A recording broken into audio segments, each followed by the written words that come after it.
Welcome to today's Healing Thoughts, High Ridge House's monthly metaphysical talk. We are so grateful you chose to join us today. Because of a program change, there will not be a question and answer period after the talk. Now let's say hello to our speaker from the great state of Texas, Peggy Williams. Welcome, Peggy. Thank you so much. Welcome, everyone.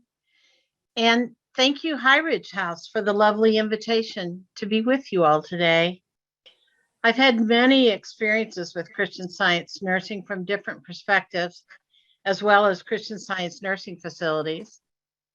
I've been a volunteer with programs. I've even been an outpatient. I've been a board member at 2 different facilities and a Christian Science practitioner active wherever I've been, and a family member of a patient. These different perspectives have deepened my love and appreciation for this manual-based activity. And may our love and our prayers today be a blessing to all. Imagine you're responsible for a group project of such magnitude. It is sure to be life-changing for those involved on the team. And yet, no one in the group catches your vision or agrees with your methodology. As it turns out, you reach a point, an impasse, if you will, where it is particularly obvious that this is jeopardizing each member of the group's livelihood. You've come to a roadblock of gigantic proportions. Listen, I'm thinking of a specific incident for this example, so don't think I'm exaggerating. Where in the world does one look for grace to go forward in such a situation, especially when it seems impossible? How can we apply these lessons to our own lives and organizations?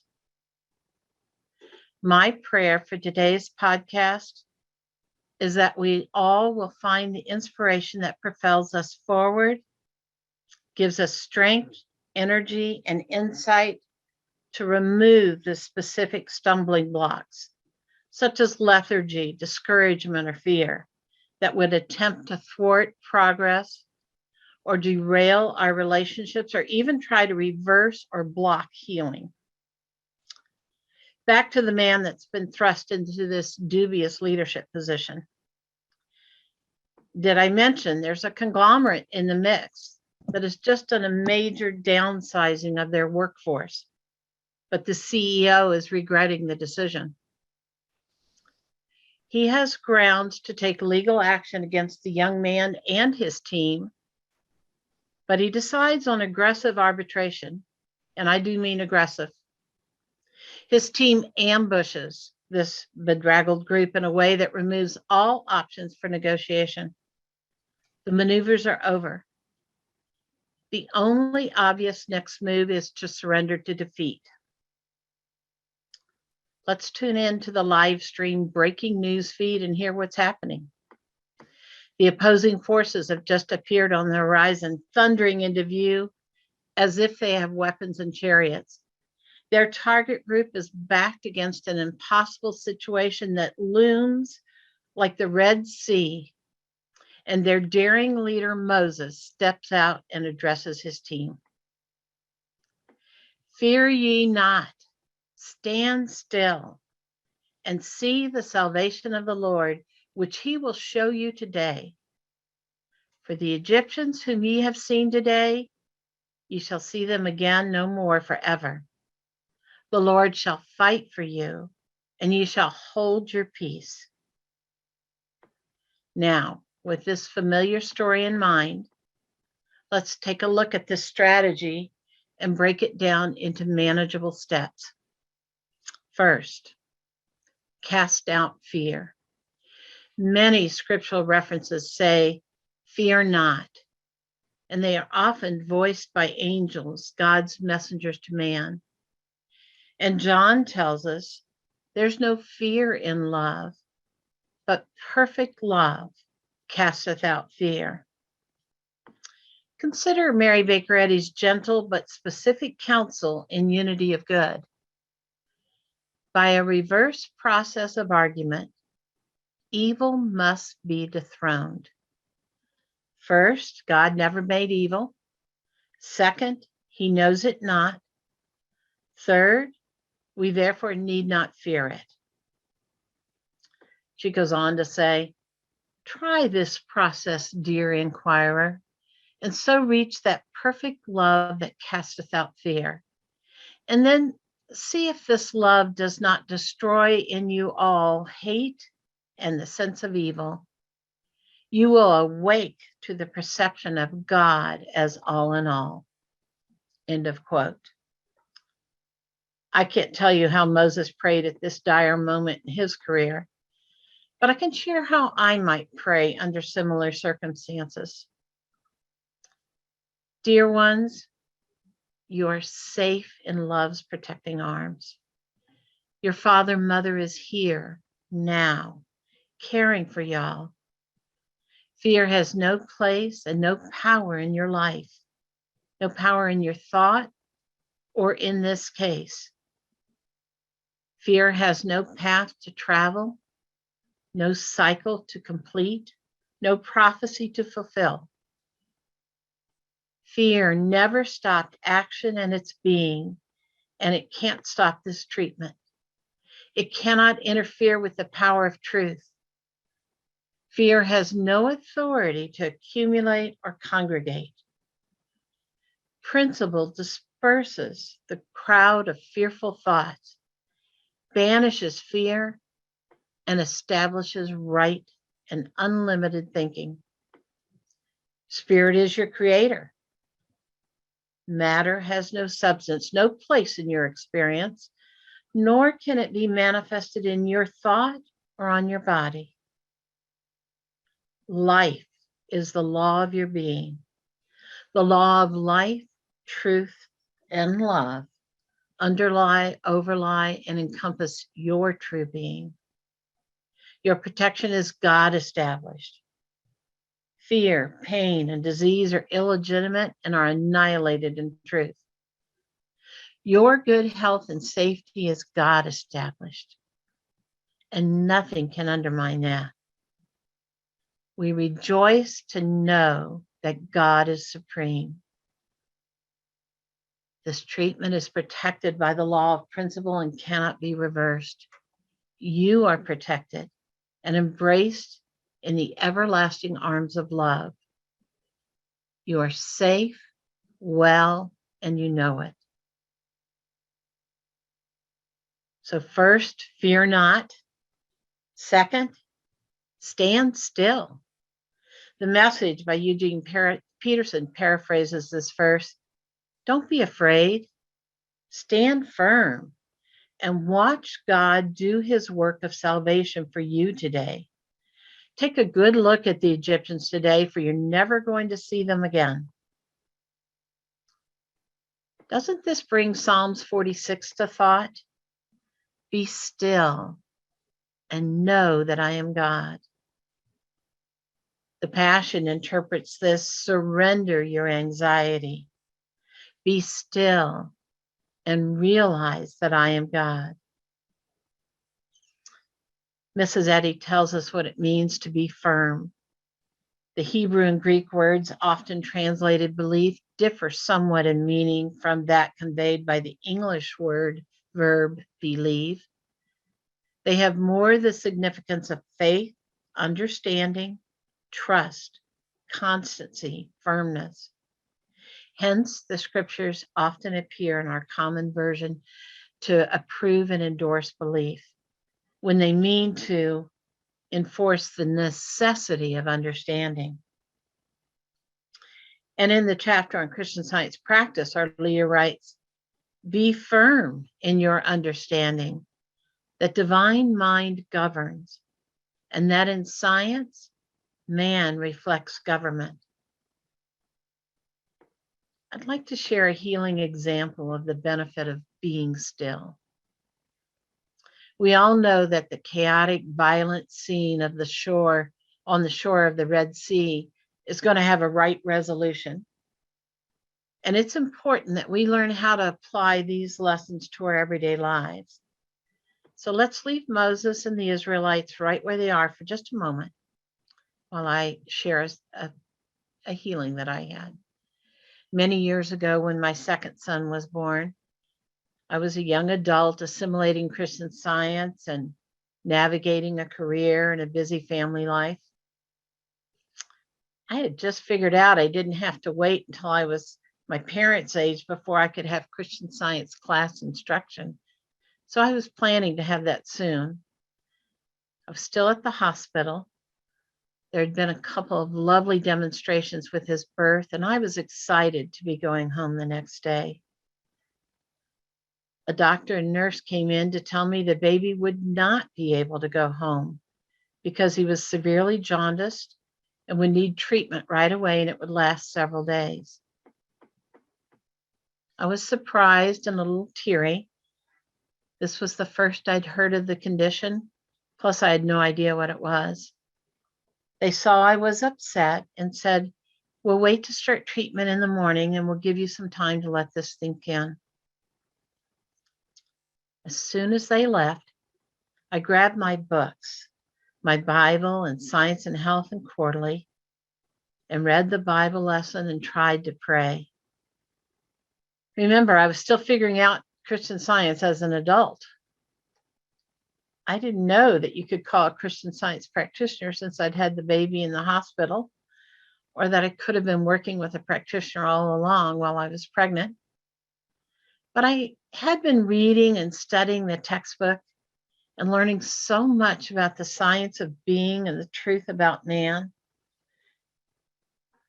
During the night, the nurse came in with the baby and asked me to try and get him to take some milk. She handed him to me and he was listless. Even in the dim light, I could see his complexion was unnatural.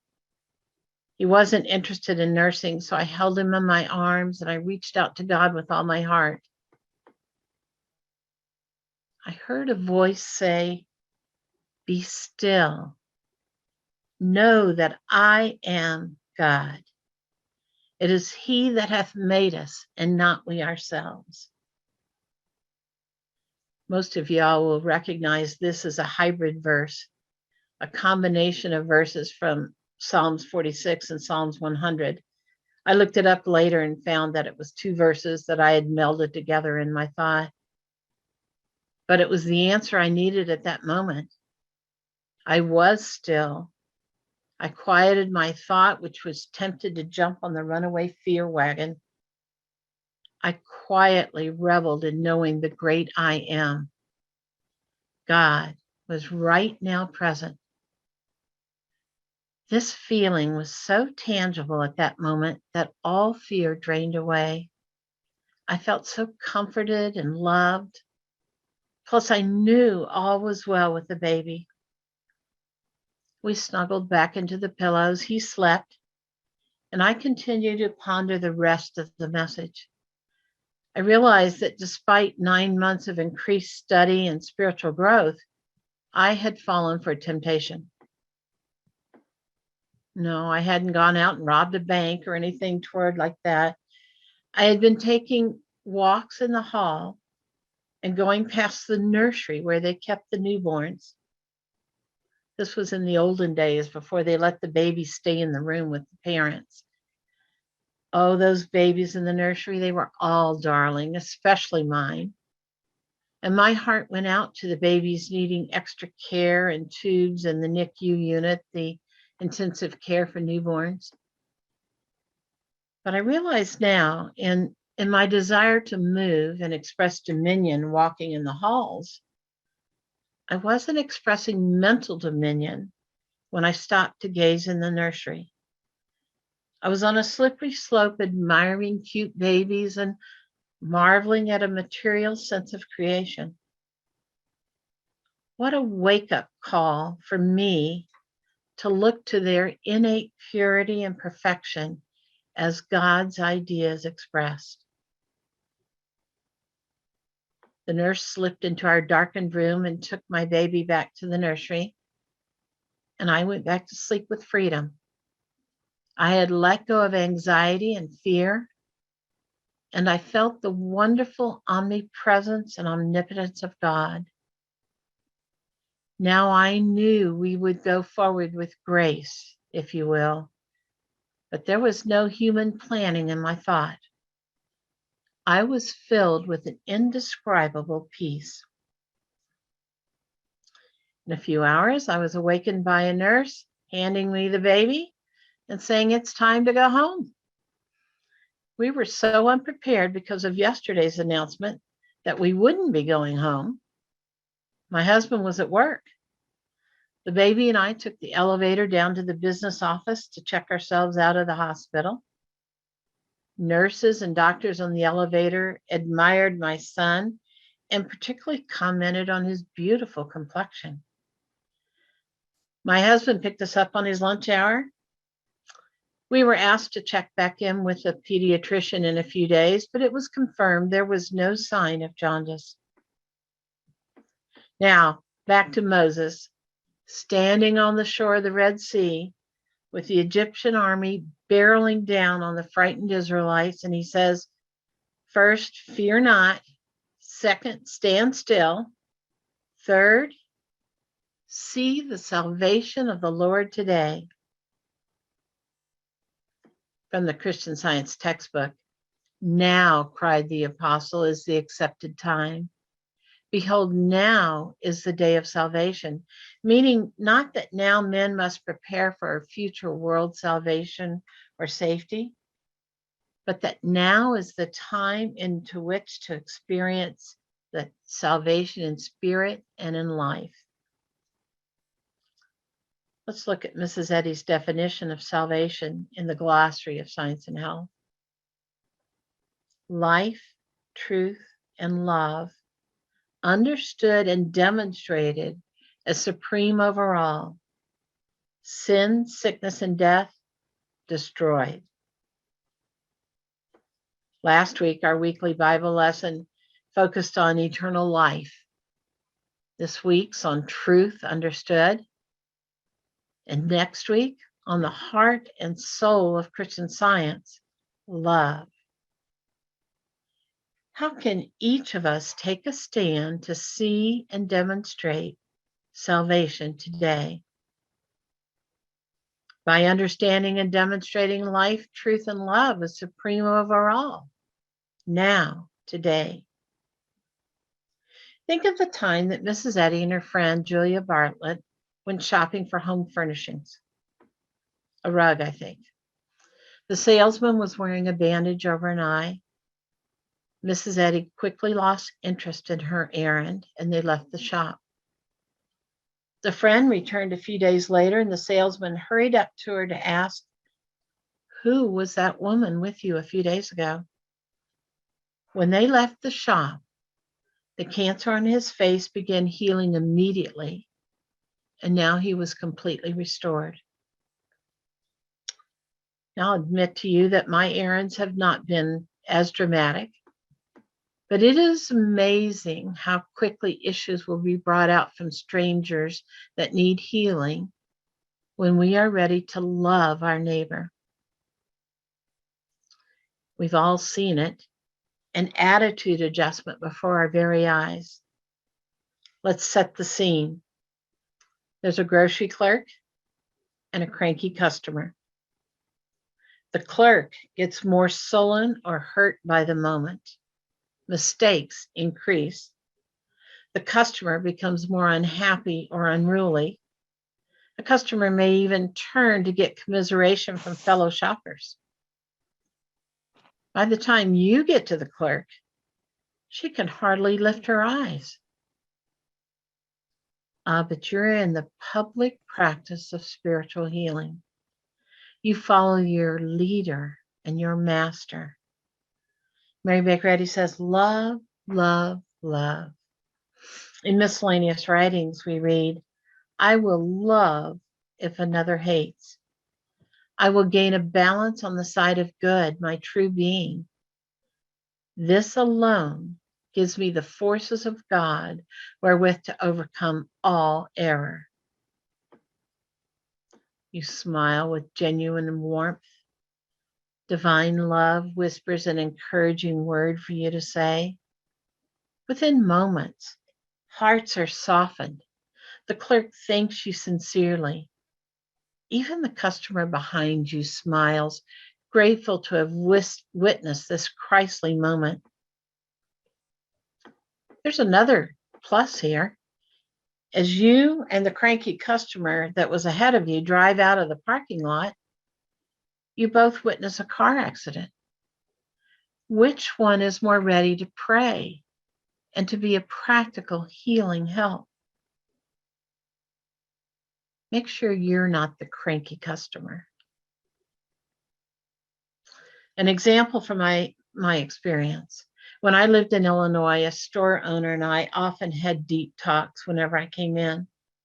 We talked about Christian prayerful solutions to problems she had in business or with her husband or with her daughters-in-law, landlord, employees, you name it.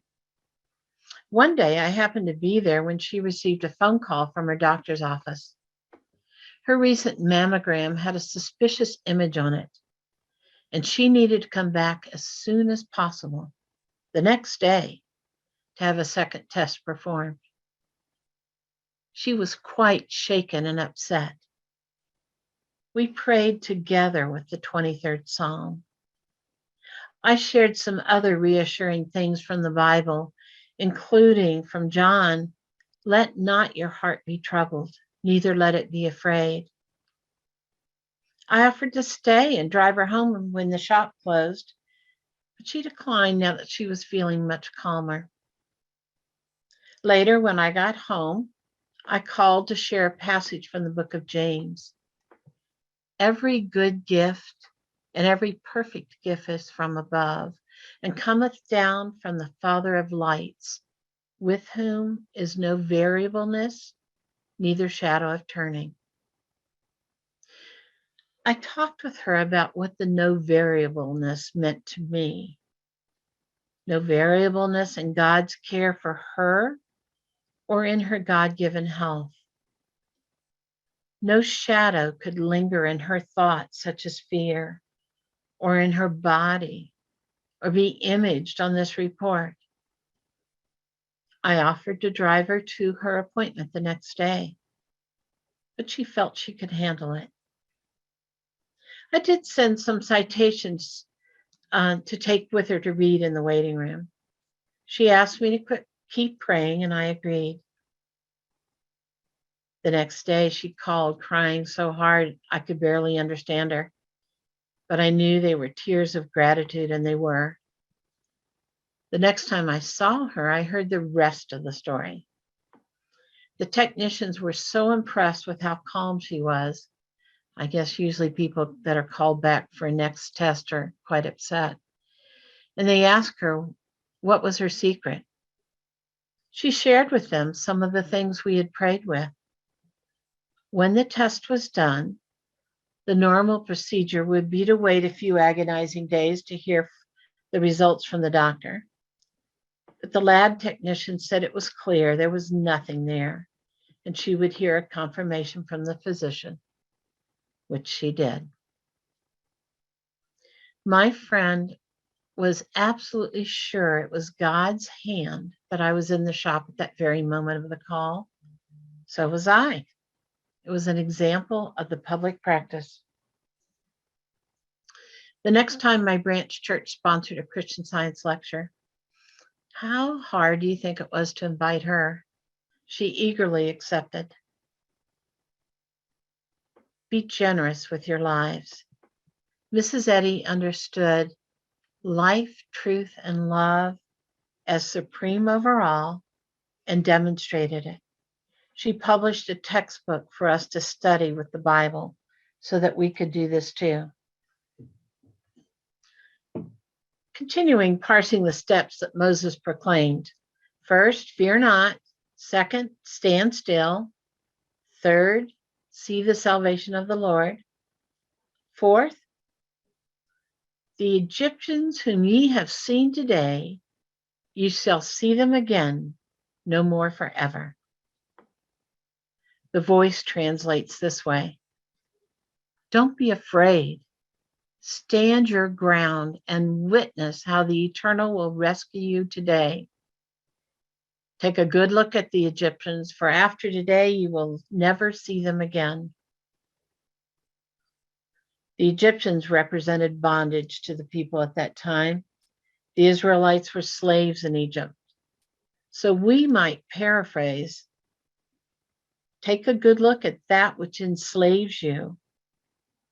Understand it has no power and can't take you captive again. Mary Baker Eddy quotes Paul when she says, accept the glorious liberty.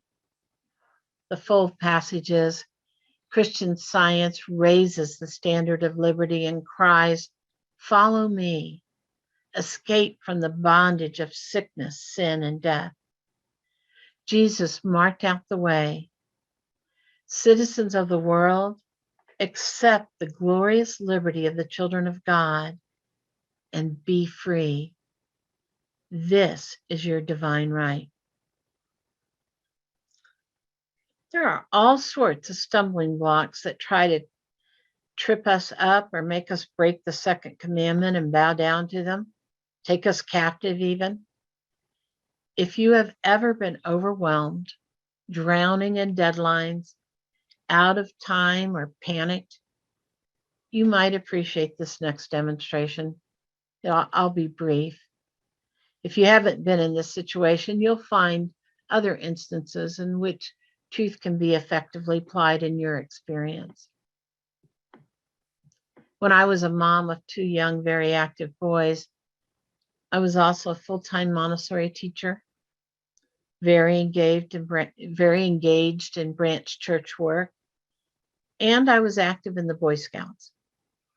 One of my volunteer roles was facilitating a monthly roundtable, which was an evening training session for Cub and Boy Scout leaders for a few hours.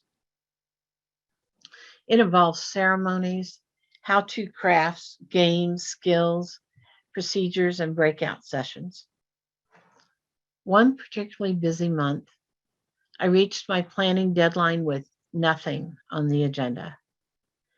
There was a general theme that was planned out annually, but I had nothing but blinding panic, regret, remorse, self-condemnation, resentment, lots of stumbling blocks, but no plan. I had to sit down and pray before I could think straight. I don't remember the exact prayer, but I had to be still and quiet fear. I'm sure I did that by acknowledging God's omnipresence and omnipotence. The great I Am would lead and guide me through this wilderness. I could depend on divine principle to reveal order that was already established, harmony that must be manifested, and love expressed in fellowship. I thought about the higher purpose of this training, which was to support volunteers, to provide quality leadership, and a substantial, worthwhile program for the boys, all with joy, ethics, and brotherhood. You get the idea. I was no longer a slave to time or limits of any kind. In a few minutes, the most amazing thing happened. My phone began to ring. This was before text and email. As people got home from work or their individual scout meetings, they were calling me to tell me about something exciting or interesting that they had seen or could offer. A skill, a demonstration a parent had done, a craft that had worked well in their group, a patrol that would like to perform a ceremony or a skit. The list went on. In less than an hour, I had the program agenda completely filled, and those whose offerings were better suited for a different topic were placed on upcoming agendas. I was more than grateful when this project was complete. I never again had to sweat bullets organizing and planning that monthly training event. The effortlessness of the human planning and execution after first applying prayer had been a huge blessing, and it continues to bless me over and over. Several hymns come to thought, but I'm going to share this one verse. O Father, Mother, God, whose plan hath given dominion unto man, in thine own image we may see man pure and upright, whole and free. And ever through our work shall shine that light, whose glory, Lord, is thine. That's hymn number 12 from the Christian Science Hymnal. Let's go back to Moses' declaration just one more time. Fear not, be still, see the salvation of the Lord, no more bondage. 5th, hold your peace. God's got this. The actual words from King James Version, the Lord shall fight for you, and you shall hold your peace. Other translations say hold your peace or watch, keep silent, remain calm. And the New Living Translation says simply, just stay calm. So, how does one do this? I would argue that don't all 5 of these steps lead us to this outcome? Of course, I have one more short story. I had a couple of friends in the Chicago area who were sisters, and both joked that they grew up thinking that God is in control was all one word. Whenever something happened in their busy household, the milk spilled or a child fell out of a tree, their mother would immediately declare with vehemence, God is in control. I love this, and I have found it very helpful myself. Great peace, the Hebrew word is shalom, meaning health, prosperity, restoration. Great peace have they which love thy law, and nothing shall offend them, or cause them to offend, or set up stumbling blocks, says Jameson Faust. I will often start with the weekly Bible lesson when looking for a boost to see over the stumbling blocks and to gain my peace. At one time, I was struggling with depression. My life seemed out of control in every area. My work environment was intense, and the organization seemed to be always in the throes of upheaval. My husband and I were active as volunteers in the community. We had 2 very lively children.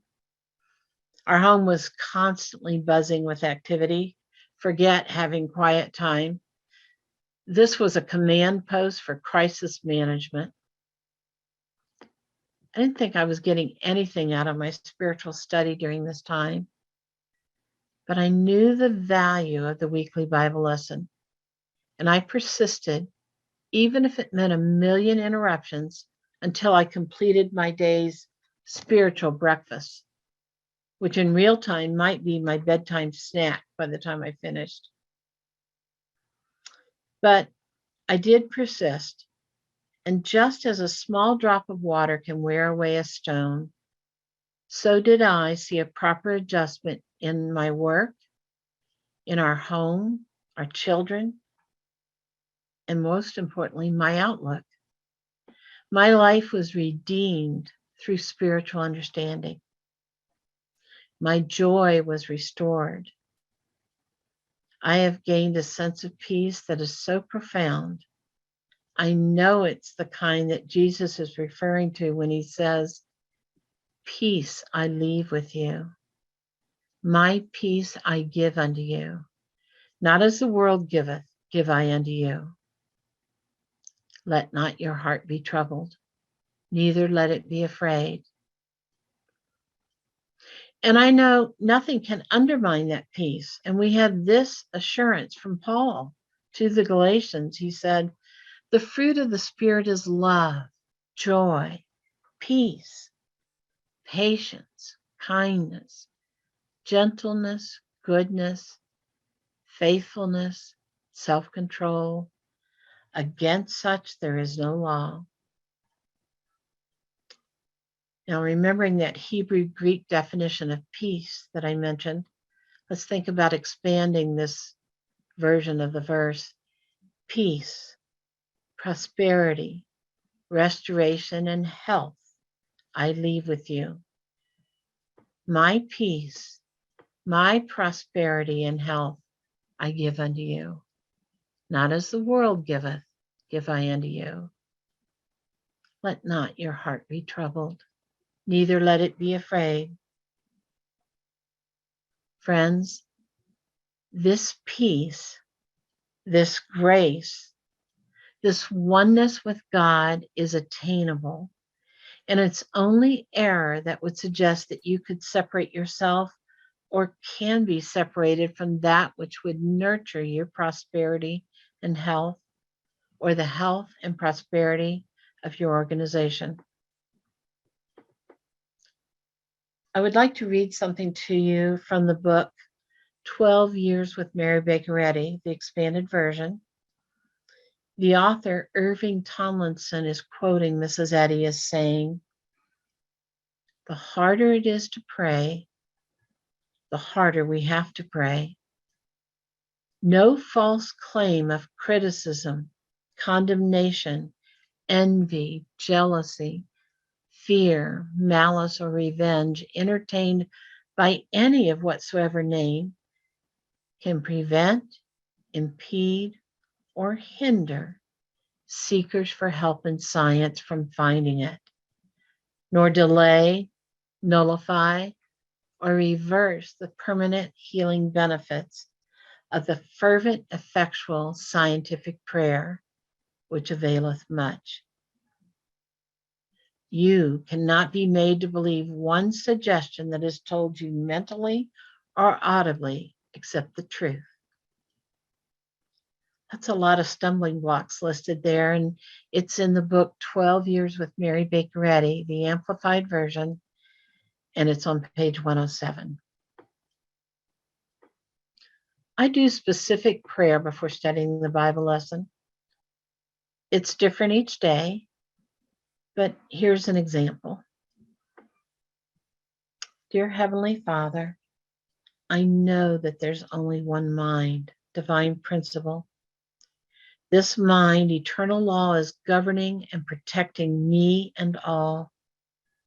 No false beliefs of minds many, minds in conflict, or minds in opposition has any power to separate me from the good that is unfolded to me today. No false beliefs or stumbling blocks of distraction, disturbance, confusion, or hatred of the truth has any place or power. I reflect the incisiveness and perception of mind. I cannot be lulled to sleep or stupefaction. Animal magnetism has no power or attraction to pull me away from this good work. No truth can be hidden or suppressed. The Christ is here, and I rejoice to know this presence and to celebrate this healing day. As I said, this prayer is never the same. I listen for the angels to know what needs to be handled that day. It has expanded through the years. It used to be very simple but heartfelt plea, Lord, help me to see what I need to see today. Back to Moses and the Israelites. Lord, help me to see what I need today could have been their prayer. But you likely remember the backstory, that they had many instances of God's protection and guidance during their exodus. God went before them like a cloudy pillar by day and a pillar of fire after dark. Now, here they are with their backs against the wall, the Red Sea wall, so to speak, and the Egyptians' mighty army barreling down on them.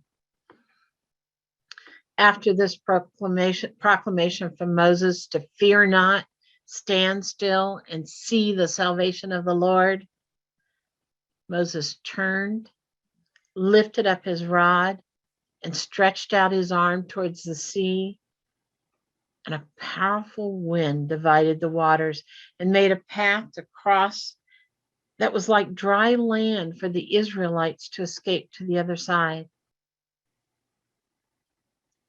They moved forward, didn't they? They moved forward in a manner so divinely directed, one could not have outlined this as a viable solution. Yet here they were, cared for, watched over, beloved, and protected.